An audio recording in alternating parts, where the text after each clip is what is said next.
નમસ્કાર વિદ્યાર્થી મિત્રો, હું રોહિત સુંદરવા ફરી આ નવા એક સેશન એક નવી માહિતી સાથે તમને આવનારા સમયમાં તો કે રેલવે ગ્રુપ ડી છે એની ઉપરથી હવે પડદો હટી ગયો છે.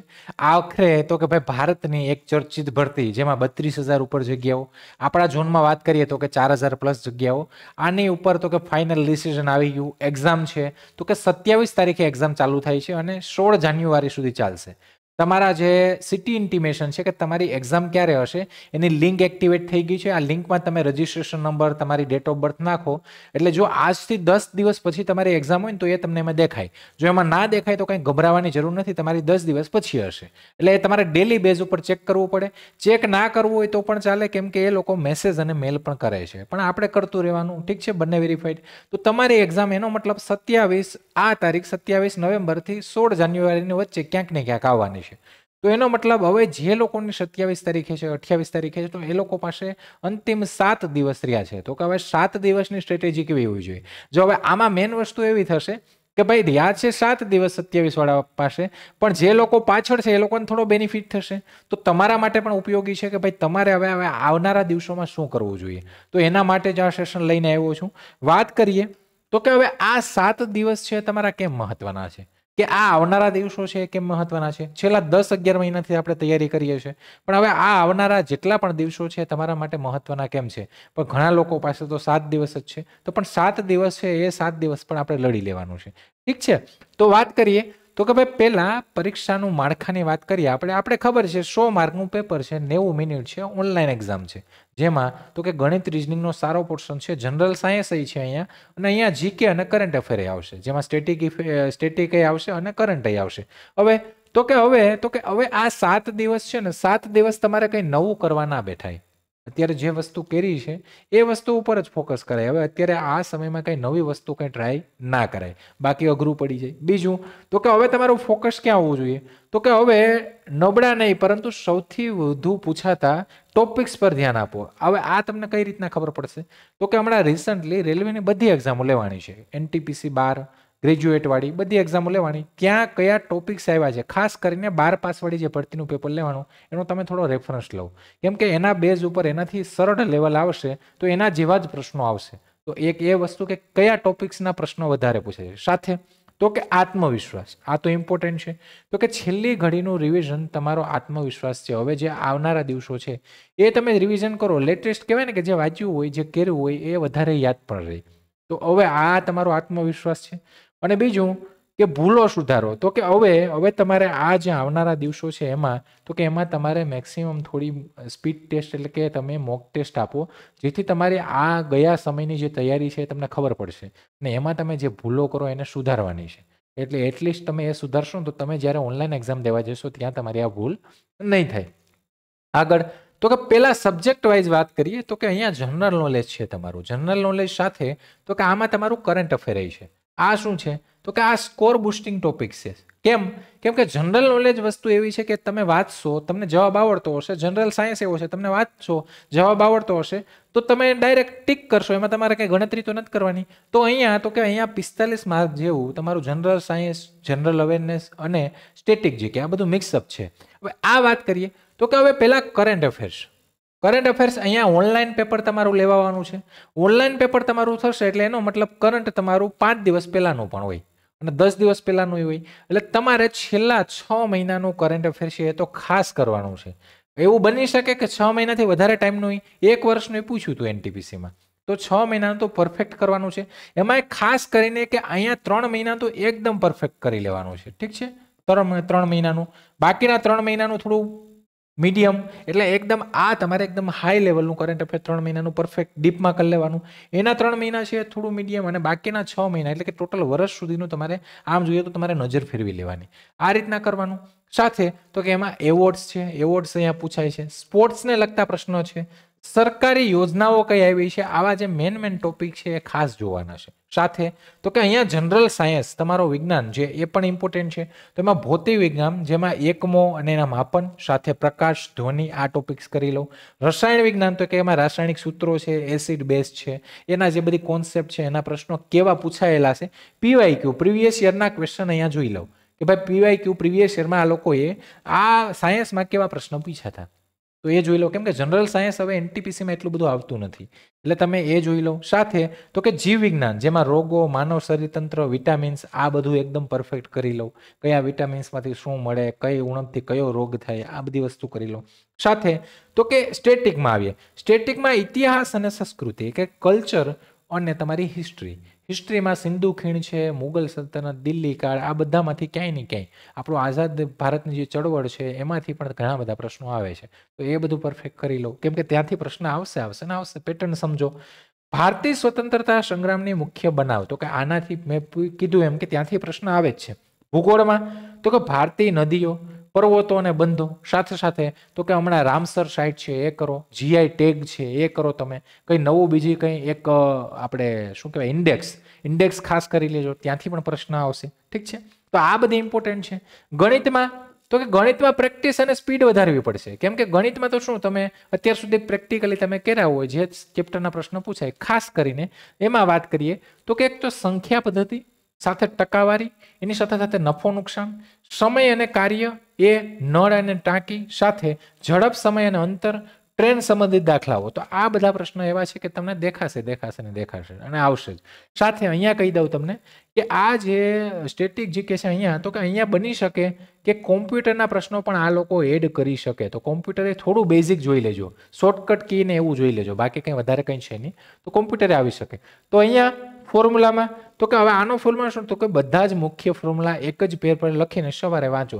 તો કે જે શોર્ટ ટ્રિક્સ છે, જે ચેપ્ટર વાઇઝ, તો કે આમાં શું કયું લોજિક લાગે છે, જે શોર્ટ ટ્રિક્સ છે એ બધું એક પેજ ઉપર લખીને સવારે દરરોજ તમારે વાંચી લેવાનું. કેમાં? ગણિતમાં. ને આ ચેપ્ટર એવા છે કે અહીંયાથી તમને પ્રશ્ન આવશે ને આવશે. ઠીક છે. સાથે તો કે દરરોજ વિસ્તૃત, આની સાથે તો કે એક સિમ્પલ ઇન્ટરેસ્ટ અને કમ્પાઉન્ડ ઇન્ટરેસ્ટ, આ જરા જોઈ લેજો. આના પ્રશ્ન આવે છે. લસા ગુસાના પણ પ્રશ્નો આવશે. લસા અને ગુસા, તો આના પ્રશ્ન પણ આવી શકે. ઠીક છે, એનો મતલબ આના પ્રશ્ન હોય જ છે. ઠીક છે, તો આ એટલા ચેપ્ટર ખાસ કરી લેજો. દરરોજ 20 થી 30 ગણિતના દાખલા તમારે ટાઈમર સેટ કરીને સોલ્વ કરવાના છે, કેમ કે જો તમે અહીંયા અટકી જશો ને તો તમે પછી આખા પેપરમાં તમે અટકી જશો, એવું થશે. એટલે કે તમને ખબર હોવી જોઈએ મારે કયા પ્રશ્નમાં કેટલો ટાઈમ લેવાનો છે. રિઝનિંગ તો કે હવે મગજને તૈયાર કરો ભાઈ. તમે તૈયાર અત્યાર સુધી કર્યો છે, પણ હવે એકદમ સ્ટ્રોંગ કરી દો. એમાં ખાસ કરીને કોડિંગ ડીકોડિંગ આ ચેપ્ટર કરજો, અલગ અલગ પ્રકારની પ્રેક્ટિસ કરો. સિલોઝિમ, તો આ સિલોઝિમ એ પણ આવે છે. સંભવિત કિસ્સાનું રિવિઝન કરો. શ્રેણીમાં ખાસ કરીને આલ્ફા સિરીઝ, આલ્ફાબેટિક, આલ્ફા ન્યુમરિકમાં આલ્ફા સિરીઝ અને ન્યુમરિક બંને સિરીઝ, આ નંબરવાળી અને તમારી એબીસીડી વાળી. એબીસીડીને ગોખી નાખજો ભાઈ આખી, કેમ કે અહીંયાથી પ્રશ્ન ઘણા બધા નીકળશે. તો એ કરો. સાથે એનાલોજી, આલ્ફાબેટ્સ અને નંબર્સ આધારિત, તો આ ખાસ કરી લેજો, કેમ કે અહીંયાથી પ્રશ્ન વધારે આવશે. સાથે બેઠક વ્યવસ્થા, અહીંયા એવું લાગતું નથી સિટિંગ એરેન્જમેન્ટમાં આવે, પણ એકાદો પ્રશ્ન આવી જાય. ઠીક છે, પઝલનો પણ એકાદો પ્રશ્ન આવી જાય, પોસિબલ છે, આવી શકે. ઠીક છે. બીજું, મોક ટેસ્ટ માટે પ્રેક્ટિસ કરો. તો કે પઝલ્સ અને સિટિંગ એરેન્જમેન્ટ છે એનો એકાદો બે પ્રશ્ન આવે તો, પણ પોસિબિલિટી ગ્રુપ ડી છે એટલે ઓછી છે. તમને એબીસીડીના પ્રશ્નો, સિલોગ, પછી આપણે એનાલોજી છે, સાથે સાથે વર્ગીકરણ છે, આવા બધા ચેપ્ટર આવી શકે. ઠીક છે. મિરર વોટર ઇમેજ, તો કે અહીંયા કન્ફ્યુઝન દૂર કરો. મિરરમાં કેવું, એટલે કે તમારું વિઝ્યુઅલ રિઝનિંગના પ્રશ્નો પણ અહીંયા પોસિબલ છે કે આવી શકે, તો એ પણ જરા જોઈ લેજો. સાથે તો કે હવે તમારી દિનચર્યા, સમયનો સદુપયોગ તમારે કઈ રીતના કરવાનો, તો કે આ સમયગાળામાં જો અહીંયા ફોન્ટને થોડું ડિટેલ જોતા જાઓ કે સવારનું રિવિઝન તમારે 2 થી 3 કલાક, આ તમને સૌથી વધારે ઇમ્પોર્ટન્ટ. તો કે દિવસની શરૂઆત સૌથી વધુ ગુણભાર ધરાવતા હાઈ વેટેજ જીકે અને વિજ્ઞાન, તો કે આના ટોપિક્સમાં ઝડપી રિવિઝન કરો. સવારમાં નોર્મલી જીકે અને જનરલ સાયન્સ એ જ કરવાનું છે. સાથે તો કે મોક ટેસ્ટ, એક 90 મિનિટની મોક ટેસ્ટ આપો. પરીક્ષાના વાતાવરણને અનુરૂપ દરરોજ સમયસર એક પૂર્ણ મોક ટેસ્ટ તમારે આપવાની છે. આવનારા સમયમાં તમને ખબર પડશે કે તમે કેટલા એટેમ્પ કરી શકો છો. આ એક વસ્તુ કરો, આ સાથે કરો. સાથે ભૂલનું એનાલિસિસ, તો કે તમે જે મોક ટેસ્ટ આપો એની ઉપર 1 થી 2 કલાક તમે ક્યાં હજી કાચા પડો છો, તમારું ક્યાં ભૂલ થાય છે, શું તમે વસ્તુની ભૂલ કરો છો, ક્યાં ઇમ્પ્રુવમેન્ટ છે, એ વસ્તુ કરો. સાથે બપોર અને સાંજમાં, તો કે બપોર અને સાંજમાં તમે જે આ એનાલિસિસ કર્યું હોય એમાં તમારા જે નબળા ટોપિક્સ હોય, સાથે ગણિત છે, રિઝનિંગ છે, એના શોર્ટ ટ્રિક્સ, એના ફોર્મ્યુલા, એની ટાઈપ્સ અને ટેસ્ટમાં ખોટા પડેલા દાખલાઓ પર સઘન પ્રેક્ટિસ કરો. આની પ્રેક્ટિસ તમારે બપોરે અને સાંજે કરવાની. અને પૂરતી ઊંઘ લેવાની છે, કેમ કે હવે એક્ઝામ આવે ને પછી ખાટલામાં પડી જાય એવું કંઈ કરવાનું નથી. મગજ એકદમ ફ્રેશ રાખવાનું ને શાંતિથી કરવાનું છે, કેમ કે એક સારી ઓપોર્ચ્યુનિટી છે, સારી જગ્યાઓ છે, અને આ છે તમને આની વેલ્યુ અત્યારે નહીં સમજાય. આજથી 3 થી 5 વર્ષ પછી તમે આમાં લાગશો તો તમને ખબર પડશે કે તમારી જે આ મહેનત છે ને એ સફળ થઈ. એ અત્યારે તમને વેલ્યુ નહીં સમજાય, એ ત્યારે સમજાશે. એટલે હકીકતમાં કહું છું કે આમાં તૈયારી કરી લેજો મિત્રો, ઠીક છે. આવી તમને ઓપોર્ચ્યુનિટી ફરી નહીં મળે પાછી. નવા વિષયો ટાળો. નવા વિષયો એટલે તો કે ભાઈ હવે જે કર્યું એ જ કરવાનું, કંઈ નવું કંઈ કરવાનું નથી. હવે ઓપોર્ચ્યુનિટી કેમ સાહેબ? ઓપોર્ચ્યુનિટી તો બધામાં મળે અત્યારે. તો કે આ ભરતી છે એમાં ઘણા ઉતાર ચઢાવ આવ્યા. એમાં એને લીધે તો કે તૈયારી કરતો વર્ગ છે બરાબર ક્યાંક ને ક્યાંક એનું મનોબળ તૂટ્યું ઘણા લોકોનું, અને સરખી તૈયારી કરી નથી શકો. એને લીધે ઘણું બધું ઉતાર ચઢાવ આવ્યા. તો એમાં એનો મતલબ કે આ પણ એક મેરિટમાં ઇફેક્ટ કરે એવો સિનેરિયો છે. અને જગ્યાઓ સારી છે, ફોર્મ ફિલિંગ એ પ્રમાણે થોડા મીડિયમ કહેવાય, બહુ એટલે કે હાઈ ફોર્મ ફિલિંગ થયા નથી. ને એમાં ખાસ કરીને આપણા ઝોનમાં પણ સારી ઓપોર્ચ્યુનિટી છે. અને ગ્રુપ ડી છે એ જ તમને આવનારા સમયમાં સ્ટેશન માસ્ટર સુધી લઈ જશે. આમ તમે ડાયરેક્ટ સ્ટેશન માસ્ટર બનવા જાવ તો ખબર છે અત્યારે કેટલી જગ્યાઓ છે, કેટલું કોમ્પિટિશન આપણે ખબર છે. ઓકે, ચાલો પરીક્ષાનો દિવસ હવે છેલ્લે તો કે ભાઈ હવે ઘડી આવી ગઈ, જે મેન ઘડી છે આવી ગઈ. શું કરશું પરીક્ષાના દિવસે? તો કે સંપૂર્ણ શાંતિ, બિનજરૂરી ચર્ચા ટાળો. તો કે ત્યાં જઈને સંપૂર્ણ એકદમ શાંતિથી રહેવાનું, કંઈ પણ કંઈ ફાકા ફોજદારી કંઈ કરવાની નથી. પ્રથમ 15 મિનિટ તો કે કયા પ્રશ્નો સહેલા છે અને કયા અઘરા છે તેનું આયોજન કરો. સાથે તો કે સૌથી પહેલા તમારી મજબૂત બાજુ, જેમ કે હવે જો એક્ઝામના દિવસે શું કરવાનું, તો કે ભાઈ એક્ઝામમાં એક વસ્તુ કે જે લોકો એક્ઝામ દેવા જાય ને એ લોકો એડમિટ કાર્ડની સાથે આ પ્રશ્નો મેં ઘણા જોયા હતા કે તમારું એડમિટ કાર્ડ પછી આવશે. એડમિટ કાર્ડ તમારું ડાઉનલોડ થશે. અત્યારે સિટી ઇન્ટિમેશન આવશે, એડમિટ કાર્ડ તમારી એક્ઝામ હશે ને 3-4 દિવસ પહેલા ડાઉનલોડ થશે, એનો મેલ આવશે. તો એ ડાઉનલોડ કરીને એડમિટ કાર્ડ લઈ લો. એની સાથે તમારે એક આઈડી પ્રૂફ લઈ જવાનું, આધાર કાર્ડ છે એ લઈ જવાનું, ઠીક છે. તો આ બે વસ્તુ જ જોશે. પેન પણ બને ત્યાં સુધી સેન્ટર ઉપર આપે છે, તો એ આપણે પેન લેતી જવાની, બેગમાં નાખતી જવાની, 1-2 પેન, ઠીક છે. હવે તો કે પરીક્ષાના દિવસે શું કરવાનું જોઈને, તો કે ભાઈ પહેલાં એકદમ મેન્ટલી આપણે ફ્રેશ હોવા જોઈએ. એ દિવસે માઇન્ડ ફ્રેશ રાખો, આરામથી જાઓ, ઠીક છે. પેપર તમારું જે દિવસે 90 માર્કનું આવે આ 100 માર્કનું, અને એટલે તમે એ 100 માર્કમાં તમારું મોક ટેસ્ટ તમે આપો એટલે તમારું આયોજન હોય. તો 90 મિનિટ છે કામની છે ભાઈ. એક પ્રશ્નમાં 1 મિનિટથી વધારે ટાઈમ નથી આપવાનો. પણ જો તમે ક્યાંક પ્રશ્ન તમારો 20-30 સેકન્ડમાં કરતા હોય તો કોઈ તમને છેલ્લે ટાઈમ વધે તો આપવાનો છે. પહેલાં તો કે એકવાર આખું પેપર કમ્પ્લીટ જોઈ લેવાનું, ફાસ્ટલી કરવાનું જેટલા થાય એટલા. બીજી વાર તો કે બીજી વાર જ્યારે તમે એ પ્રમાણે જ પેપર દેવાનું. બીજી વાર તમે પાછું રિવિઝન, એટલે કે એક વખત તમે પેપર આખું જોઈ લીધું, તમે માની લો કે તમે 65 કે 70 એટેમ્પ કર્યા, તો બીજી વાર તમને જે 2, 5, 10, 15 જે તમે રિવ્યુ માર્ક કર્યા હોય એવા ક્વેશ્ચન જોઈ લો, ટાઈમ વધે તો. અને બાકી તો કે મેન વસ્તુ એક તો સ્પીડ રાખવાની છે, સ્પીડ સાથે એક્યુરેસી રાખવાની છે. એક્યુરેસી, ઠીક છે. ટાઈમ મેનેજમેન્ટ કમ્પ્લેન કરવાનું છે આમાં. હવે એક્યુરેસી એટલે શું કે ભાઈ જેટલા એટેમ્પ કરો ને એમાં મેક્સિમમ સાચા હોવા જોઈએ, જેમ ભાવે એમ ટીક નથી કરી દેવાના, ઠીક છે. તો કે સમય મેનેજમેન્ટ સૌથી પહેલાં નકારાત્મક એટલે નેગેટિવ માર્કિંગથી બચવાનું છે, એટલે એ જ કહું એક્યુરેસી, ઠીક છે ને. એકદમ આરામથી પેપર તમારે પૂરું કરવાનું છે, દેવાનું છે, ઠીક છે ને. એ પ્રમાણે આખું એટેમ્પ થઈ એવી સ્પીડ રાખવાની છે. ક્યાંય પણ કયો પ્રશ્ન મારે એટેમ્પ કરવાનો છે, કયો છોડવાનો છે, તમને ખબર પડી જવી જોઈએ. જોકે એ ક્યાં થશે? ગણિત અને રિઝનિંગમાં. તો કોઈ એવા પ્રશ્નમાં તમને આવડતો હશે, તમને બધું આવડતું હશે, પણ એ ક્યાંય અટકાઈ નહીં જતા, કેમ કે એક પ્રશ્નમાં તમે 2 થી 3 મિનિટ લેશો ને તો તમારા બીજા 3-4 પ્રશ્ન રહી જશે. એટલે એ ખાસ ધ્યાન રાખજો, ઠીક છે. આગળ તો કે હવે તો કે ભાઈ તમે સખત મહેનત કરી છે, તમે મહેનત કરી છે, અને હવે પરીક્ષા શાંતિથી આપો, વિશ્વાસ રાખો, અને તમે જે તૈયારી કરી છે ને એનું તમને પરિણામ મળશે, ઠીક છે.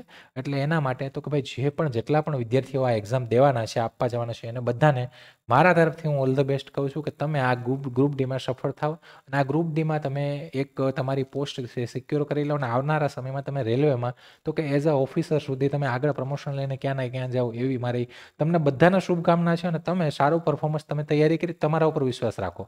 બીજું કે તમારું કંઈ માની લો કે આગળ જતાં નેગેટિવ તમારું રિઝલ્ટ આવે તૈયારી સાથે, તો પણ હતાશ નથી થવાનું. નવી ગ્રુપ ડી પણ આવશે, એનટીપીસી પણ છે, ઘણી બધી ઓપોર્ચ્યુનિટી પૂરી નથી થઈ આવવાની.